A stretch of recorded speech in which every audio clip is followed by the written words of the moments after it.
For nearly 60 years, the Corporation for Public Broadcasting, or CPB, quietly shaped the very fabric of American media. Its influence was subtle but profound, woven into the daily lives of millions of Americans, often without them even realizing it. From the earliest days of color television to the digital age, the CPB stood as a silent guardian, ensuring that public broadcasting remained a vital part of our national conversation. Created in 1967, the CPB's mission was simple yet ambitious: ensure every American, regardless of income, background, or location, had access to quality educational and cultural programming. President Lyndon B. Johnson envisioned a country where knowledge and culture were not privileges, but rights, available to all. The Public Broadcasting Act was a promise to future generations that learning and discovery would never be out of reach. The CPB was never a broadcaster itself, but rather a steward and champion for public media. It distributed federal funds to support local stations, children's educational programming, in-depth news coverage, and the arts. Through its support, countless local radio and TV stations thrived, bringing unique voices and stories to their communities. It fostered creativity, curiosity, and civic engagement, helping to shape an informed and connected society. The CPB was the silent partner behind groundbreaking PBS documentaries and NPR's Trusted Voices, making sure even the smallest, most remote communities had a local station to call their own. It bridged urban and rural divides, bringing news, music, and culture to places commercial broadcasters often overlooked. For many, public broadcasting was a lifeline, a source of reliable information and a window to the wider world. Its unwavering commitment to universal access made it a cornerstone of American life. Generations of children learned to read and count with beloved characters, while adults found inspiration in the arts and clarity in trusted journalism. Public broadcasting became a shared experience, a thread connecting Americans across backgrounds and beliefs. But on August 1, 2025, this era ended abruptly. The CPB announced it would shut down, forced by a complete withdrawal of federal funding. The news sent shockwaves through the media landscape, leaving public stations scrambling and communities uncertain about the future of their local programming. The loss was not just financial. It was deeply personal for those who had grown up with public media as a constant companion. The quiet giant that had nurtured generations was suddenly silenced, leaving a void in every corner of the country. From bustling cities to rural towns, the absence of public broadcasting was felt in classrooms, living rooms, and community centers. The voices and stories that once united us now risk fading into memory. The end of the CPB marks not just the closure of a government agency, but a profound cultural shift whose consequences are only beginning to unfold. As the nation grapples with this loss, questions remain about who will fill the gap and what will become of the shared stories and trusted voices that once brought us together. The legacy of the CPB endures, but its absence leaves America changed in ways we are only starting to understand. The CPB's closure was the result of a long, targeted political campaign. In July 2025, Congress rescinded over $1 billion in funding, leaving the CPB with no path forward. Former President Trump had long called for its elimination, accusing public media of liberal bias and making it a recurring target in budget battles. Legal fights and board firings followed, but the political will to save the CPB couldn't overcome determined opposition.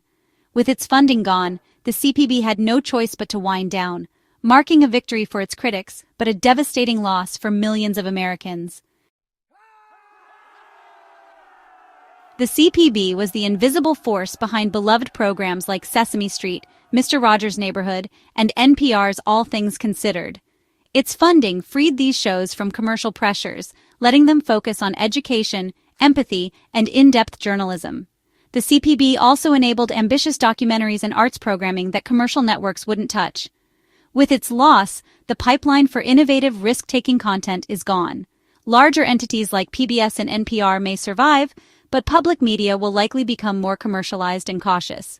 The rich tapestry of educational, news, and cultural content the CPB nurtured is now at risk. The heart of public broadcasting was always its 500-plus local stations, especially in small towns and rural areas. For many, CPB grants made up nearly half their budgets, often the difference between survival and closure. Without federal support, these stations face existential crises, unable to rely on big donors like their urban counterparts.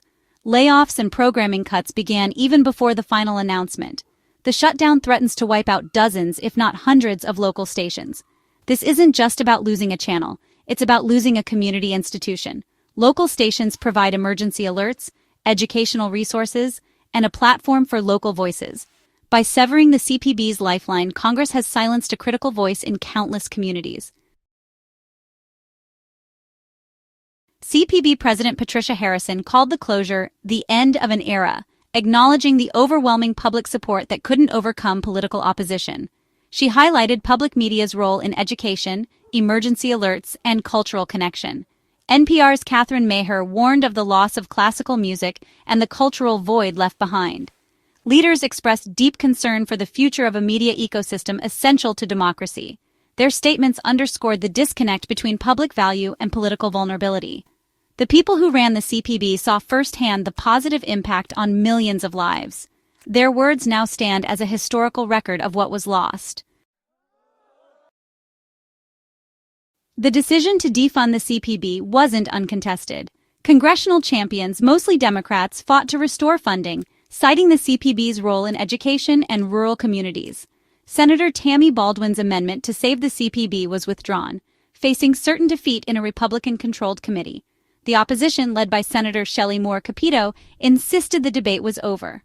The battle revealed a stark partisan divide, with public broadcasting caught in the culture wars. The inability to save the CPB shows how much the political landscape has changed. Even popular, long-standing programs are no longer safe. The CPB's closure has a real human cost. Around 100 CPB employees will lose their jobs, with only a small team staying on briefly to wind down operations. Layoffs are sweeping through local stations, affecting journalists, producers, and technicians deeply connected to their communities. The loss extends to the next generation. CPB stations were vital training grounds for young talent and new voices. Without this ecosystem, opportunities for diverse, innovative storytelling will shrink. For every job lost, there are stories untold and programs never made. Each shuttered station means a community loses a trusted voice. The end of the CPB is a story of lost potential and severed relationships. The disappearance of the Corporation for Public Broadcasting, or CPB, will leave a tangible silence in American life, a silence that echoes far beyond the walls of empty studios. For decades, the CPB has been the quiet force behind the scenes, supporting stations that bring communities together, inform the public, and preserve our shared culture. Without it, the absence will be felt not just in the airwaves, but in the very fabric of our daily lives. Public radio is the primary home for classical music and jazz, formats now at risk as stations drop them without CPB grants. These genres, often overlooked by commercial broadcasters, have found a sanctuary on public airwaves, nurturing new generations of musicians and listeners. Without this support, entire traditions could fade, and the unique soundscape of American culture would lose some of its most cherished voices. The loss of fact-based local journalism will create news deserts, leaving many communities uninformed. Local stations are often the only source of in-depth reporting on school boards, city councils, and neighborhood events. When these voices go silent, misinformation and rumors can fill the void, eroding trust and weakening democracy at its roots. Public stations are also a backbone of the emergency alert system, especially in rural areas where other communication is unreliable. In times of crisis, whether it's a natural disaster, severe weather, or public health emergency, these stations are often the only lifeline, delivering timely warnings and life-saving information to people who might otherwise be left in the dark. Their closure puts vital safety infrastructure at risk. Rural families, seniors, and those without internet access could find themselves isolated and vulnerable, unable to receive critical updates when they matter most. The cumulative effect: an America that is culturally poorer, less informed, and less safe. The loss ripples outward, touching every corner of society, from bustling cities to the quietest rural towns. The CPB built a media ecosystem for the public good, not just profit. It fostered spaces where communities could gather, learn, and share their stories, places where every voice mattered, regardless of background or income. Its absence will be felt in the gradual quieting of voices and the erosion of a trusted public space. What we lose is more than just programming. It's a sense of connection, belonging, and the shared knowledge that binds us together as a nation. With the Corporation for Public Broadcasting now dissolved, American media stands at a crossroads, facing an uncertain and potentially turbulent future. The loss of this foundational institution leaves a void that will be difficult to fill, and the consequences will ripple across the country for years to come. Now, the survival of public media outlets hinges on the generosity of corporate sponsors, philanthropic organizations, and individual donors. This new reality creates a two-tiered system, where stations in wealthy urban areas are more likely to thrive, while those in rural or underserved communities may struggle to stay afloat or disappear entirely. As a result, programming will inevitably become more commercial, cautious, and tailored to the interests of affluent donors and sponsors. The risk-taking, diverse, and experimental content that once defined public broadcasting may give way to safer, more predictable shows, leaving many voices unheard. The very definition of public media could shift dramatically, from a universal service meant to inform and unite all Americans, to a collection of niche products serving only select audiences.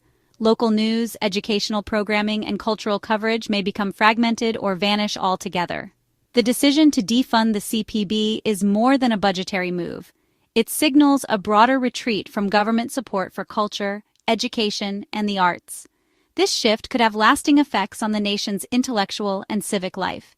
We are witnessing a philosophical transformation, one that prioritizes market forces and profit over the public good. In this new landscape, media companies will be driven by ratings and revenue, not by a mission to serve the public interest. As we look ahead, we must ask ourselves, what vital stories, perspectives, and opportunities for civic engagement will be lost forever? What happens to communities that no longer have a voice in the national conversation?